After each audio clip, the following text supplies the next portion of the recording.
Hey guys, this is Mina Irfan and welcome to the Universe Guru. Today we're talking about my top 3 reasons why calling myself a minimalist has completely changed my life for the better. So before I get started, please go ahead and subscribe if you haven't already. We like to talk about minimalism, personal finance, and living a joyful life on less. So if you hit the subscribe button, you will never miss a video from us. So I know a lot of people can be so scared of labels, and I can understand that because there's a lot of stigmas or stereotypes attached with different labels.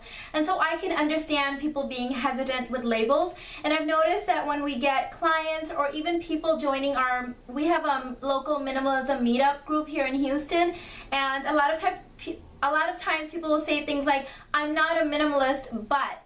And then when you listen to them talk, you realize that either they really are minimalist or that they're striving to be, but they're very scared of the label. I kind of wanted to share my family's journey on how labeling ourselves to minimalist has helped us so much. It's not only transformed the way we think, but it's also changed the way other people perceive us. There's many reasons why I really love the minimalism and minimalist label, but let me share with you guys my top 3. So number 1 would be that I put a higher value and higher pressure. I'm scared to almost call it pressure because it sounds negative, but I place a more positive pressure on myself to only buy and consume things that bring me value. So I guess you can say that we have become, as a family, more conscious consumers because we're minimalist. Because we know that we don't want to clutter our home, we don't want to clutter our lives, our time, our energy, our efforts, all of that stuff.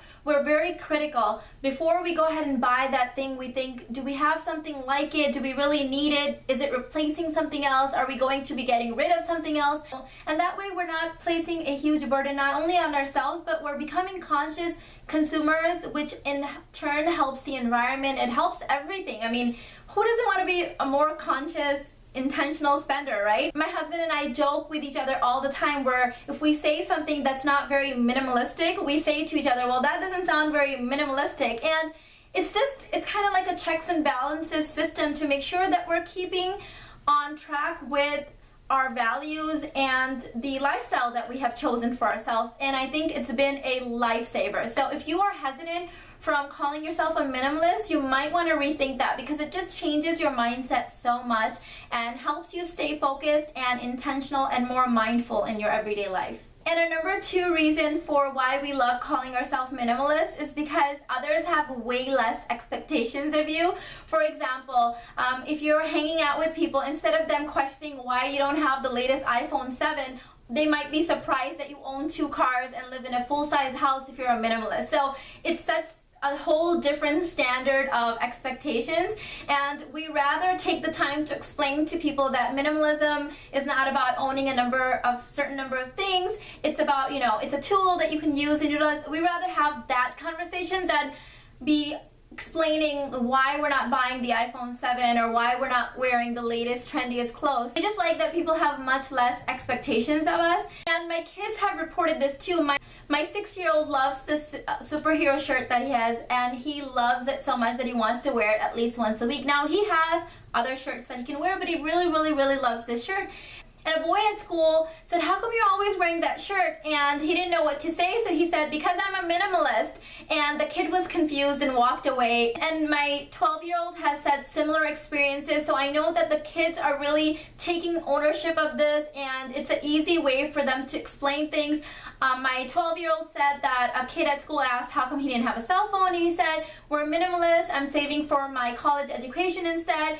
And the other kid didn't know what to say, so he ended up saying something, "Well, that sounds stupid." And my reason number 3 is that it's so easy to opt out of stuff. Oh, you can opt, there's so many situations that come, wedding invitations maybe that you don't want to attend, or fundraisers, or people trying to give you stuff that you really don't need, or people asking you questions like I just mentioned on why you don't own this, or why you're not participating in this, why you're not celebrating this. It seems that you can answer all of those things by simply saying, "I'm a minimalist." Either people don't know really what that means, or they have like their own sort of stereotypes about it, but either way I've learned that people don't want to really mess with that. And so once you say that, it's kind of like, okay, like they don't want to talk about it, they're outie. So I think it's a really, really great way to opt out of things that you really don't want to do with your life. Why waste your money, your time, your energy, your efforts, all of the above, doing things that don't bring you value? And this is the best excuse on the planet, and I absolutely love it.